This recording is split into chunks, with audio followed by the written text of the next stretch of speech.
क्या भारत और पाकिस्तान के रिश्तों की आखिरी कड़ी भी अब टूट गई है? जी हां, ये बड़ा सवाल उठ रहा है क्योंकि हाल ही में जम्मू कश्मीर के पहलगाम में हुए आतंकी हमले के बाद भारत ने सिंधु वाटर ट्रीटी पर रोक लगा दी और इसके जवाब में पाकिस्तान ने ऐलान कर दिया है कि वो अब 1972 के ऐतिहासिक शिमला समझौते को निलंबित कर रहा है। लेकिन सवाल ये है, क्या पाकिस्तान ने समझौते को कभी निभाया भी था?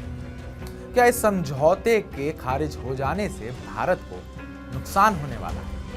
तो चलिए इस वीडियो में आगे बात करेंगे इसी बारे में और सबसे पहले आपको बताते हैं कि शिमला समझौता क्या है। बात है 2 जुलाई सन 1972 की, जब भारत की तत्कालीन प्रधानमंत्री इंदिरा गांधी और पाकिस्तान के तत्कालीन प्रधानमंत्री जुल्फिकार अली भुट्टो के बीच हिमाचल प्रदेश के शिमला स्थित बॉन्ड स्कूल, जो कि अब राजभवन के नाम से जाना जाता है, यहाँ एक समझौता हुआ था।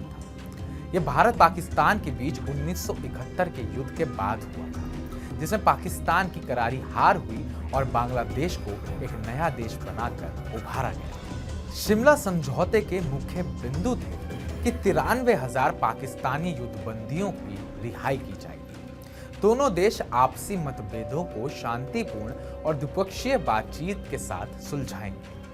किसी तीसरे देश या मंच को विवादों में शामिल नहीं किया जाएगा। एक दूसरे की संप्रभुता और क्षेत्रीय अखंडता का सम्मान होगा। युद्ध के बाद की सीमाओं को नियंत्रण रेखा यानी कि LOC के रूप में मान्यता मिली। पर असल में सच तो यह है कि पाकिस्तान ने समझौते की आत्मा को कभी गंभीरता से लिया ही नहीं।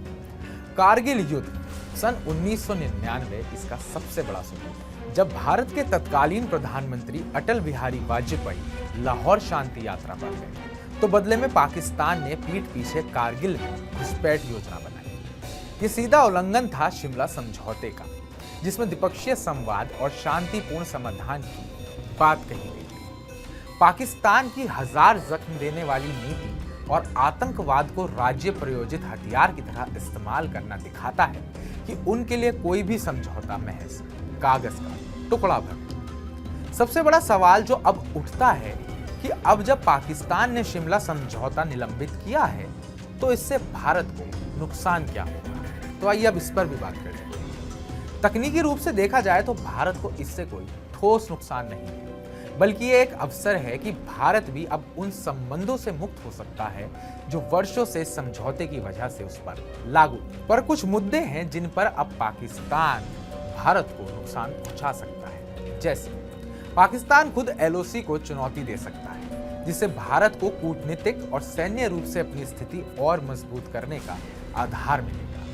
पाकिस्तान अब वैश्विक मंचों पर कश्मीरी मुद्दा उठाने की कोशिश कर सकता है, लेकिन भारत पहले से ही ये रुख साफ कर चुका है कि कश्मीर उसका आंतरिक मामला है। इससे भारत को अंतर्राष्ट्रीय समर्थन जुटाने में और मजबूती भी मिल सकती है।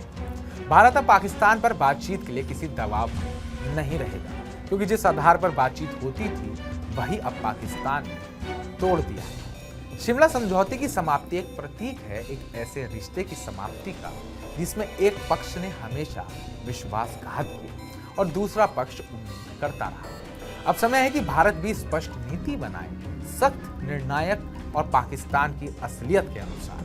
यह सिर्फ एक संधि का अंत नहीं, बल्कि भारत पाक रिश्तों के ढोंग का भी पर्दाफाश है।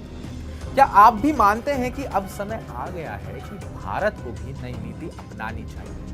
अपने विचार इस पूरे मुद्दे पर जरूर साझा कीजिएगा कमेंट बॉक्स। देश और दुनिया की तमाम छोटी बड़ी खबरों के लिए लॉग इन करें www.newscafe.com।